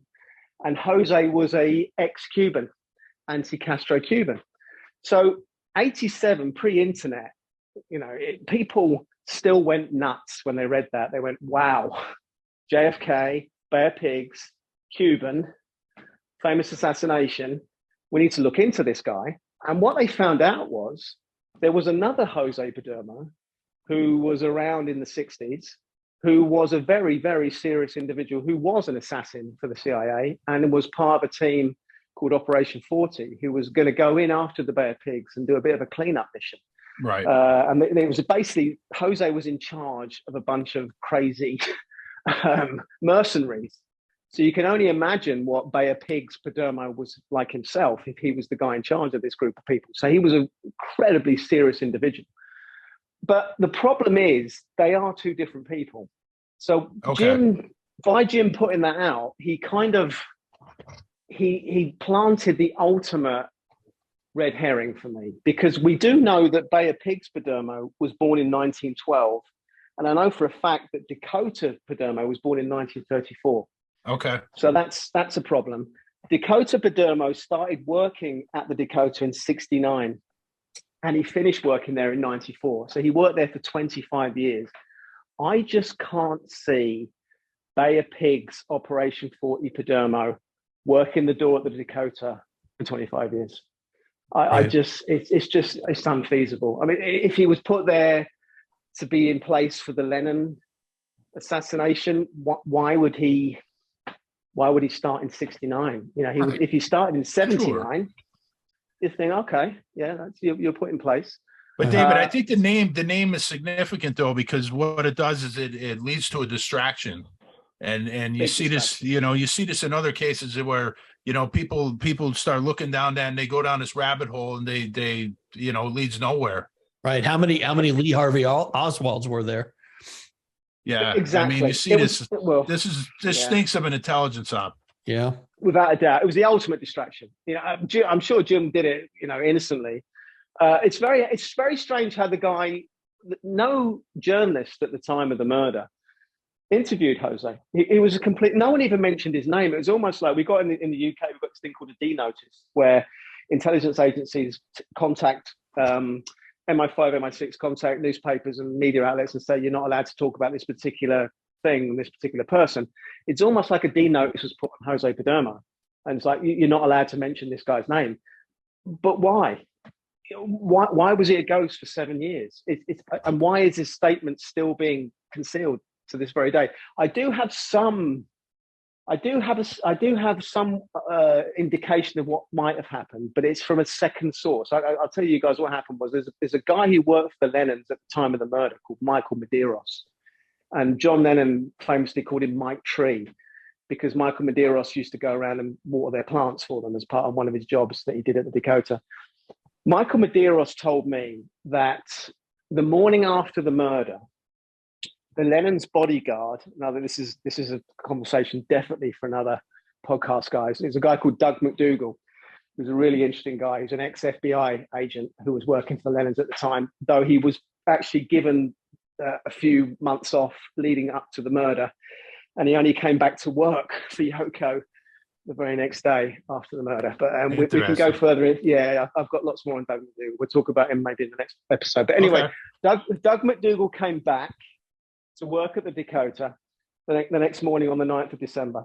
And he said to Michael Medeiros, come with me downstairs. I want a witness while I talk to the doorman. And I want to get the doorman's story of what the doorman saw that night. Now, I remember when Michael told me this, I never told him about Padermo's statement being hidden. Michael's not really interested in all this kind of stuff. So he kind of just told me this is kind of by the by, but my heart was leaping because I finally thought, wow, I'm finally going to get to know what Padermo saw and what Padermo did. So Medeiros and McDougall went down to the concierge's office and they took Jose into a private room and they sat down and said to Jose, okay, what happened? And according to Medeiros, Jose Padermo said that he saw John and Yoko come out of the limousine. They started walking towards the vestibule doors. Jose then turned back towards his golden watchman's booth. As he was kind of entering the booth, he heard gunfire. He then went back into the driveway, saw Chapman standing there, didn't see Chapman shoot John.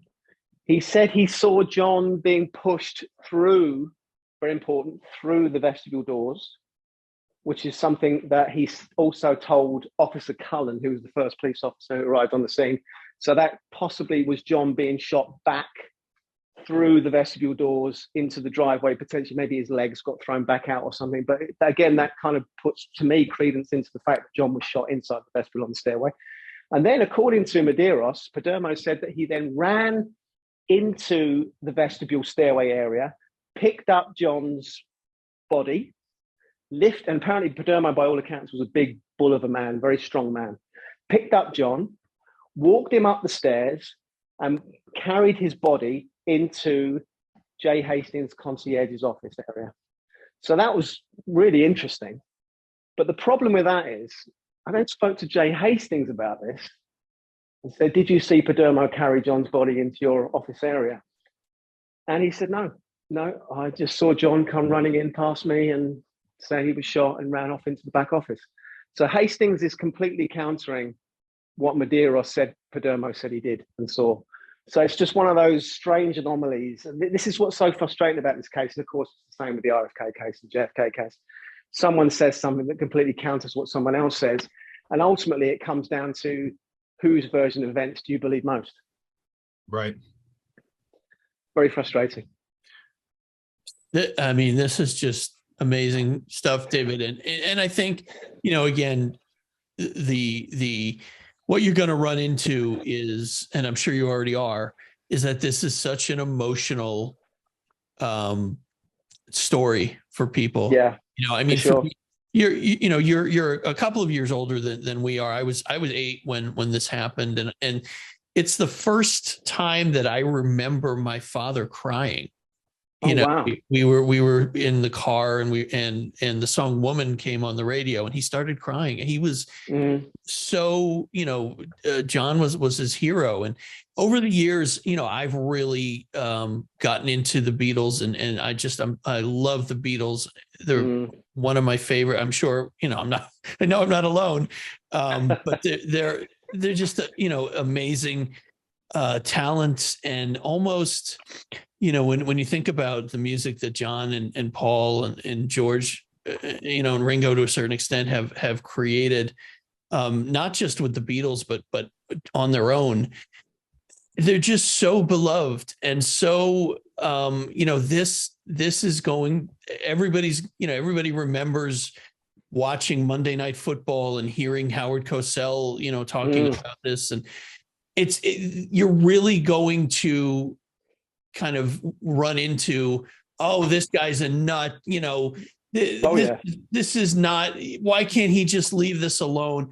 And I think people don't want facts to get in the way of a good story, right? No, they don't. You're dead right. And I've even had people accusing me of being disrespectful to John and his family. Yeah. For me, I've thought about this a lot, and I know I'm going to be in the firing line. Hopefully not literally. I'm getting some flack already, and I'm going to continue to get flack. But for me, what would be disrespectful is to ignore the facts that I've now uncovered. Sure. Right. And I'm kind of, sounds like a cliche, but I'm too far in now. I'm too deep in. I know too much, and I kind of want to get all the information out. There's a lot more I want to get out. Trust me. There's a lot more I've uncovered that I want to reveal in the book. Yeah. And for me, once you go through the whole thing, and you have to go through the whole thing, it's multifaceted.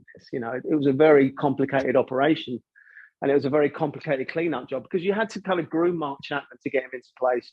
You had to make sure that night went like clockwork. And remember, Mark was there 2 or 3 days before this happened, so they were waiting for the right moment. You had to have someone on site to actually do the assassination, and obviously they were a very, to use Dr. Halloran's words, professional. You then had to have certain elements of the NYPD to cover it up, which they did do for sure, but we still don't know where the spent bullets are, by the way. So we can talk about them another day. So that had to be covered up, and then the evidence had to be covered up. And then you had to have certain elements in the media who were prepared to buy the story. And shamefully, everyone did buy the story and didn't ask any questions about entrance and exit wounds. Would have been the first question they should have asked, but no one shamefully did. Stephen Lynn partially was responsible for that. And then, you've then got to have a media presence after that. And I've written articles about this. There was two journalists, Jim Gaines, who I spoke about earlier, and another journalist, in inverted commas, a guy called Jack Jones.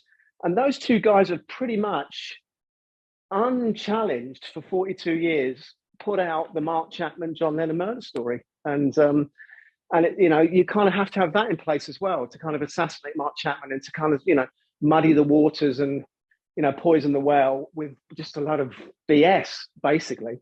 And once all those things are in place, and I'm pretty certain all those things were in place, and I've got evidence to prove it, this is where you get to. You get to this point where people have had all this for 42 years.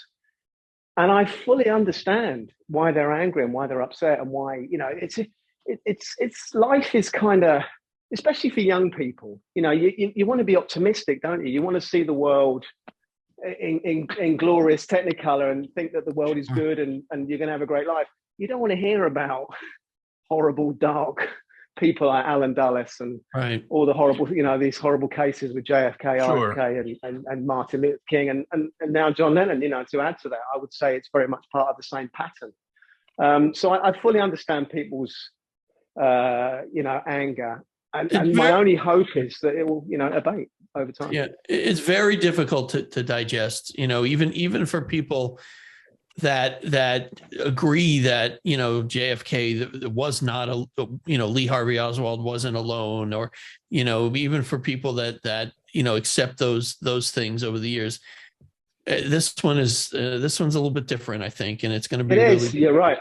Yeah. You're right. I think you're it's dead also right. hard for people to, the average citizen to understand these intel operations and how they work Mm. and the complexity of them, unless you really dive into it and you're familiar with it, and you understand the details. Like you could recognize them, but for the average citizen who doesn't read about these, doesn't read the declassified documents, it's hard for them to understand. But the one thing that my talks with Lisa Pease about the mind control and everything, I think, and this is just my opinion, but I think, at some point, the creation of a programmed assassin became actually a program patsy. I think that they realized, these intel groups realized, that it's easier to program a patsy than to program an actual assassin, because think about it, like in the Sirhan case, you don't want a Sirhan firing live rounds if you're the assassin on the other side. So the same thing with this case. But if you know that the patsy is going to be there firing blanks, then the assassin don't have a problem with that. You know what I mean? So once you understand, it had to be. It had to be blanks. Chapman had to be firing blanks, and I think those 3 bullet holes that were low down in the vestibule door was by the second shooter inside the vestibule stairway area. I think 4 shots hit John and 3 didn't. Sorry. Yeah. No. Yeah. I mean, that would definitely indicate like a downward trajectory, right? Which would not have been the case with Chapman.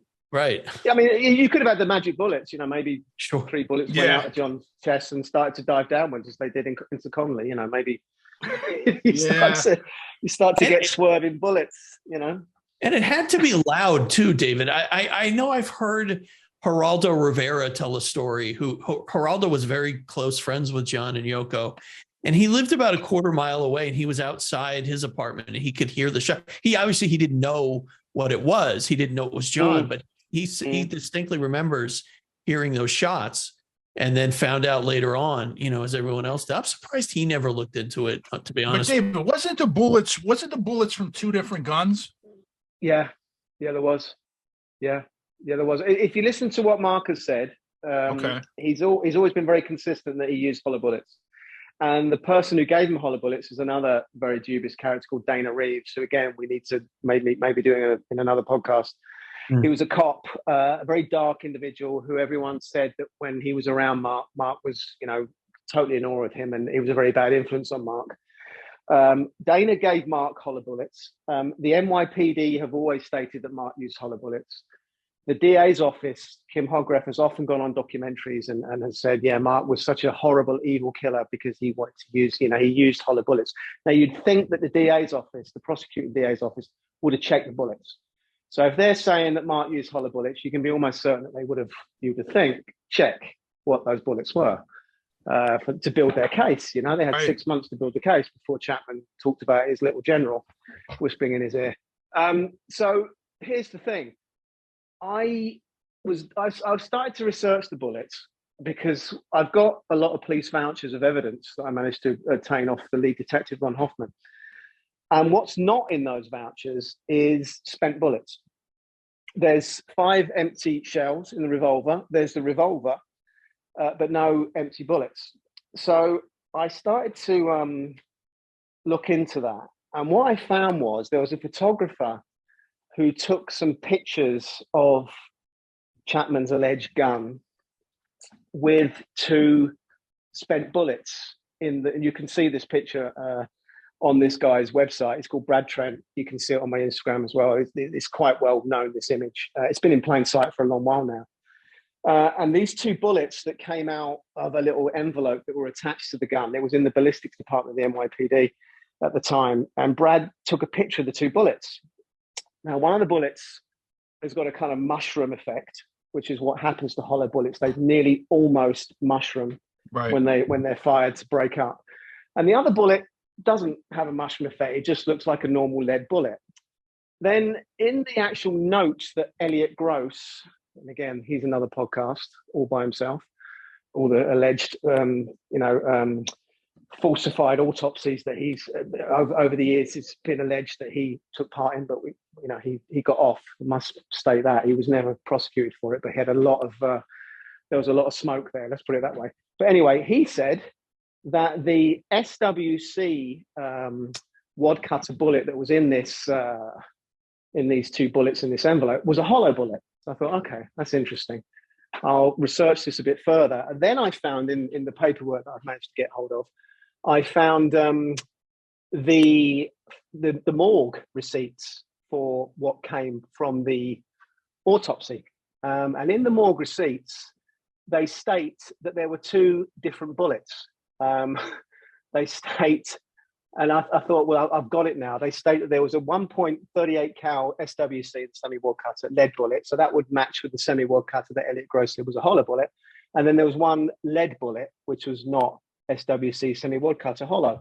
So I've got a morgue evidence receipt and I've got visual photographic evidence that there were 2 different types of bullets pulled out of John Lennon's body by Elliot Gross. And what's interesting is Elliot Gross didn't actually make out the morgue receipt. That was made out by a different independent detective. So what's fascinating about that is that everybody, Chapman, NYPD, media, DA's office, have for 42 years specified often that Mark Chapman used hollow bullets and only hollow bullets. But now we know that John had a non-hollow bullet in his body, which to me, Wow, again, is very, very suspicious. Very suspicious. Wow. It's mind-blowing, really. It's mind-blowing, isn't it? It is. It's absolutely mind-blowing. And no one is, what I can't understand, guys, is this picture, this guy put it on his blog 2011. It's been sitting there in plain sight for over 10 years. And no one's gone. I mean, I'm not into firearms. I had to do a lot of research to figure out how bullets, how it works. But you can see just visually, these are 2 different types of bullets. Now, what's really fascinating, guys, is where are the spent bullets? Where are they? Right. Where? Yeah. We're never gonna see them. So David, if we assume that Chapman is firing blanks, are we saying there was 2 gunmen besides Chapman? Possibly, or the second shooter was using, or the concealed second shooter was using mixed ammo to confuse. Okay. Or there could have been a second shooter. I mean, there was, you had that alcove over on the left-hand side of the, where the lift was. That was a very much a concealed alcove. You could have had a second shooter in there. You could have had a second shooter in the courtyard beyond the vestibule doors, which was a darkened area where there was a fountain in the middle. You could have had someone there. But I'm almost certain there was a second. Well, there had to be a second shooter for John's wounds to be where John's wounds were. There had to be a second shooter on that stairway area, for sure. Wow. And there's just no other way John's wounds and those bullets in the vestibule doors can be accounted for. Certainly not from Mark Chapman. It's almost laughable to say that Mark Chapman was involved in that from where he was standing, because we know where he was standing. This is another really important point. After there was gunfire, there was a guy called Guy Luthan, who's now a TV producer, quite successful TV producer. But in those days, he was living with his girlfriend in a flat opposite the Dakota. And he said the second he heard gunfire, he leapt out of his bed with his girlfriend. He looked out across the road to the Dakota driveway, and he said he saw Chapman and the doorman standing there by the sidewalk at the entrance of the driveway, literally seconds after gunfire. Wow. So Chapman didn't move. We've also got a guy called Richard Peterson, a taxi driver, who says he pulled up outside behind the Lennon's limo and he saw Chapman standing by the sidewalk, by the gold booth, at the mouth of the driveway, saw Chapman lift the gun up and saw Chapman fire. So we know where Chapman was. Chapman wasn't in the vestibule. Chapman didn't walk up to John. Chapman was firing blanks, probably 25, 30 feet away from John. And it's really interesting. There was an interview that Chapman did with a pastor who got to know him called Ken Babington. And Ken said to him, what do you remember after John was hit? What do you remember happened? What did John do? And Chapman said, I don't know. He just wasn't there. I thought he'd be there, but he wasn't there. That's not what you say, is it, when you've hit someone 4 times in the back? So, no. It's disturbing, guys. I can hear it in your voices. No, it is. It really is. It is. The important thing again, David, when you're talking there, Chapman is 25 to 30 feet away. Even if Lennon does turn around, there's no way he can make that shot from the front. So, I mean, to me, it's game over.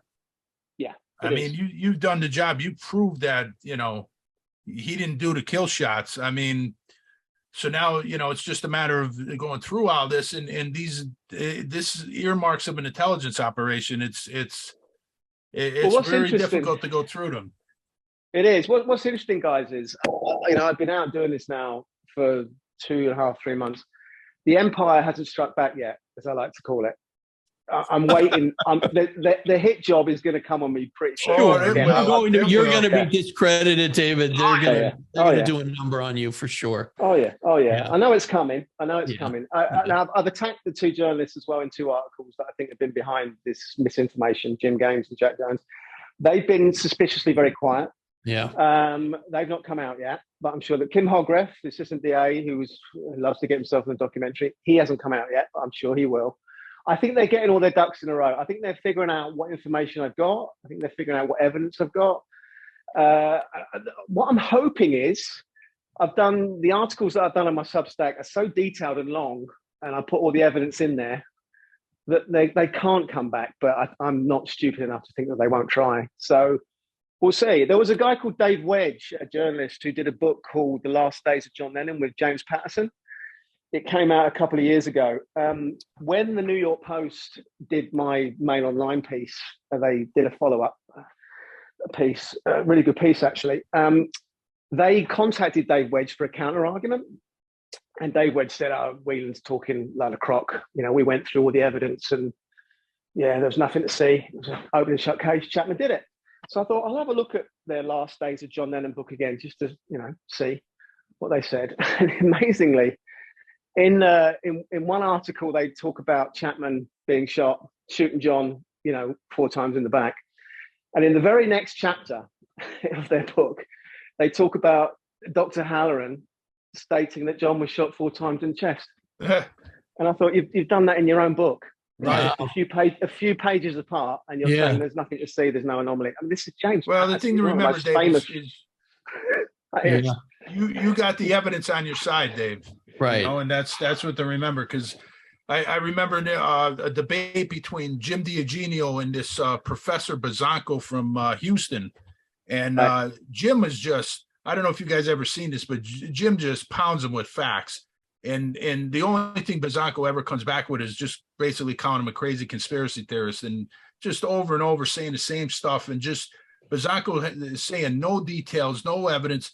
And this is the problem. They just want to muddy the waters. And if you got the evidence on your side, just stick to the evidence and let them call their names and everything else. This is it. And don't let that magic phrase, win out. Don't be afraid of it, because if it's a conspiracy, it's a conspiracy. That's the way I look at it. And if it's not, it's not. Right. Joe, what's really sad, guys, just to probably to finish up soon, is that the thing that would have really blown this whole case apart is if we had that ER note, that report from the ER room that mysteriously went missing. Another thing that would have been really useful is to have John's body have a second autopsy with the defence. To sort of, they didn't call for one. They weren't interested in one. What people probably don't realise is that when John was shot and Elliot Gross turned up at the hospital and looked at his wounds, literally a few hours later, Elliot Gross performed the autopsy, which is still being kept under wraps.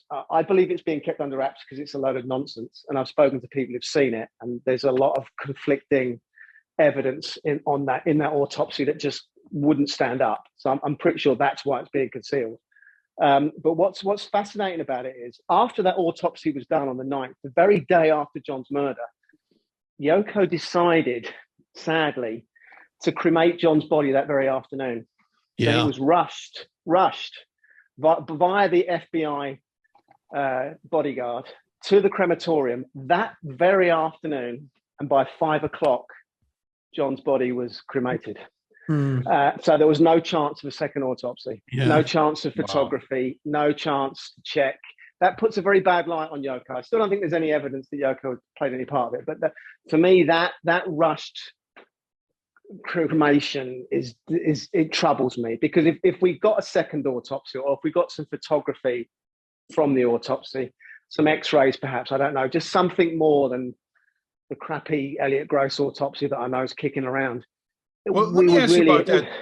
Dave, Sure. you know, we talked Go ahead. about the emotion before, and you know, Yeah. I talked to a lot of hardcore John Lennon lovers and Beatle fans, and there's a lot of them that really, I mean, they hate Yoko Ono, and a Oh, lot for of them, sure. I've heard them say that they think, you know, she was involved in the murder and stuff, but you haven't found any evidence suggesting any of that, right? Well, I can back that up, Sean. I've spoken to a lot of Beatles insiders who all say she's did it. But Wow. I'm shocked how despised she is. Really, really Yeah, she despised. really is hated by them. Oh man, and some people that I can't say who they are, but some people very close to it are convinced she's somehow involved. Wow. There's just no evidence. But here's what troubles me: if to make it happen, she kind of, you know, she played along to get him there, and I'm sure it was innocent and she didn't know. But it's kind of, there's a troubling diner story where John says he wanted to go to a diner that night, okay, after the studio. Mhm. He left the studio at 10:30, and people in the studio have all said, this has been documented, that John said he wanted to go for a bite to eat, right? He was hungry. Now, I've spoken to people who knew John and knew where that diner was and knew where the recording studio was. And they say that the diner was on the way home. They had to pass that diner on the way back to the Dakota. But for some reason, they decided not to stop there, and John got his date with the second shooter. Now, here's the problem. Yoko went on Desert Island Disc, a BBC show, 10 years ago, probably maybe 15 years ago. And totally out of the blue, she brings up a story out of context of what they were talking about at the time. Said, oh, I remember John, because she never talks about the murder, ever. And she said, oh, John, funny, said, well, we were going to go to a diner that night. And John said, no, I don't fancy it now. I don't want to go and have something to eat. I want to just go back and see Sean. It's like, see Sean, he was kind of 5 at the time. Would he have been up at 11 o'clock at night? Maybe. But it's strange that she wanted to kind of tell the world that it was John who decided not to go to the diner that night. And it was John kind of who sealed his own fate to be there at that particular time to have a date with the second shooter. So Yoko does trouble me, and that rush cremation troubles me. The fact that she had a alleged boyfriend, a guy called Sam Havatoy, move in pretty much the day after John was, I think it was the second day after, from the people I've spoken to, but it's still doesn't look good. Sam moved into the Dakota, possibly to comfort her, to be fair, you know, if you want to look at it in a balanced way. I've also spoken to people who said that Sam Havatoy was a homosexual, so not quite sure whether he could have been her boyfriend. But he moved in. And of course, you can't get away from the fact, you know, the Quo Bono, the Roman saying, who benefits? She benefited a lot. You know, she came out of it a very, very rich lady. So it's troubling. Yoko does trouble me, but well, you know what, Dave, it could also be that they were putting pressure on her, because there's a lot of things with Marina Oswald, and Marina Oswald did a lot of strange things and said a lot of strange things, and we now know that she was under a lot of pressure. And well, it's true. Yeah, you could be right. She was a heroin user in 1980. She's admitted that. So maybe there were some drug problems that she didn't want to come out. So maybe I'm pretty certain she's seen more than she wants to say.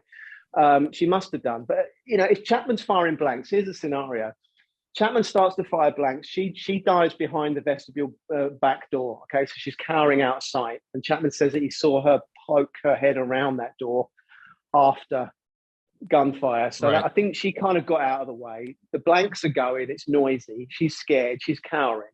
John's run into the vestibule area, which is where he would have gone, which is, you know, from that concierge's lobby area is how he got into their apartments. So that was the route he would have taken. He's taken out of the silencer with a professional assassin. She potentially, you know, she then sees him lying on the stairway. She's going to think, yeah, that guy standing out in the driveway did it. You know, you can see how she could have been brought into it. But yeah, I'm, you know, again, I spoke to the nurses who said, you know, she acted appropriately at the hospital. Nothing suspicious. Right. You know, she looked like a shocked, grieving widow. And, you know, if she wanted to take her husband out, there probably were easier ways to do it. Right. And I don't know that there was a financial motive. I mean, she would stand to have made a lot more money had John lived, because he was still a relatively young man. He could have made good point. Yeah, lots good and point. Lots more music. Yeah, definitely. So I don't know if I buy any of that, but yeah, the cremation's troubling. That's the main thing. You know, it was rushed, and it was. If you want to get rid of the evidence, there's two things you had to do: get rid of the body and get rid of that ER report. Well, again, Both of David, you know, I would look into, did anybody put pressure on her to do that? Right. That's Possibly. Well, that's probably what the case was. David, I know there's so much more to talk about. We've gone nearly 2 hours here. I knew you would. This was fantastic, Dave. And thank you, guys. You know, Thank you have, I mean, you have an open forum here. Anytime you want to come on, we'd love to have you back. Certainly leading up to the release of the book, and then when the book comes out, you know, I mean, sure. You know, our whatever audience we have is yours. And this was it was fascinating. I mean, I came into this very skeptical, and I'll be honest with you, I have changed my mind. Oh, that's good to hear. Appreciate that. That's good to hear. Yeah. And Sean, I know you're the same way. Yeah. Once I seen that interview that Lisa Pease sent with you, Dave, it changed my mind. Yeah. Thanks, guys. No, I appreciate it. Any support is appreciated. And, you know, I love what you guys do. You've given me a grilling. You've given me some, you know, and that's what I want. I want people to, you know, question the evidence. It needs to be questioned. Right. Sure. Because the truth can hold up, you know, for itself. It doesn't, you know, the truth can't be frightened of inquiry. And I want people, you know, guys, thank you for listening, and thank you for having open minds, and thank you for giving me a forum to get this information out. And what I hope, what I'd like to say to any listeners that are listening, carry on doing what I'm doing. Keep asking questions, keep looking, keep digging. There's more stuff to uncover on this. I'm pretty certain I now know that there was a conspiracy and a second shooter, but the people behind it, there's some people still very much in the shadows. And, you know, we need to now try and, you know, dig deeper and find out what's going on, and who placed Mark Chapman at the foot of that driveway. And, you know, there's more to come, definitely. Well, thanks for all the work you've done, David. This has tremendous been great. work. And, tremendous research, and we'll definitely have to have you back on, because there's a lot more we got to discuss. Thanks, guys. I really enjoyed it. I really appreciate the opportunity. All right. Thank you so much. All the best. Thanks, guys. Dave.